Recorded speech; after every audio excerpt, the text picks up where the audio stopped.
Success.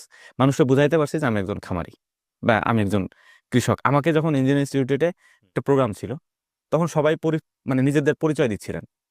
কেউ police, কেউ র্যাবে থেকে আসছে, কেউ টিচারি, তারপর কেউ উকিল। মানে আমাদের একটা ইয়া ছিল, গ্রুপ ছিল আর কি।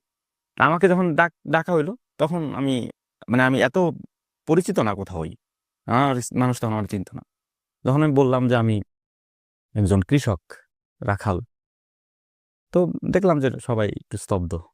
একজন তো মানে হাতে তালি দেয়। এইখানেই সমাজের বাস্তবতাটা, যে আমাদেরকে মানুষ কতটা নিচু চোখে দেখে। সহজ কথা এটা। আপনি আমাকে হয়তো সোশ্যাল মিডিয়ার মাধ্যমে, আমি ব্যক্তিগত সাইফুল ইসলাম এটা বলতে পারি, বিসমিল্লাহির রহমানির রহিম, আমাকে মানুষ দেখে, ভালো লাগে, আমার সাথে ছবিও তোলে, সমস্যা নেই, সবকিছু এভরিথিং ওকে। কিন্তু মেন প্রবলেমটা হচ্ছে, আমার জায়গায় যদি একটা অক্ষত মানুষ থাকে, সে তার জীবনে সাকসেস, তাকে কেউ গুরুত্ব দিবে না। ট্রু। বিয়ে দিতে গেলেও এই সমস্যাটাই দাঁড় করাবে, ছেলে তো গরু পালে, সাথে দেওয়া যাবে। এইখানেই হচ্ছে, আমি তো পরিচিত মানুষ, আমার কথা আলাদা। কিন্তু আমার মতো যারা আছে আর কি, তাদের কেউ পাত্তা দেয় না ভাই। এটা আপনি তাদের মগজের মধ্যে যদি ঢুকায়ও দেন যে না, এই পেশাটা এটা ঠিক আছে, পেশাটা একটা হইছে। কৃষিতে যে পরিমাণে লাভ হয়, বাংলাদেশে অন্য কোনো পেশায় অত পরিমাণে লাভ হওয়া অসম্ভব, যেটা কৃষিতে হয়। কিন্তু মানুষ এটা বোঝেও না।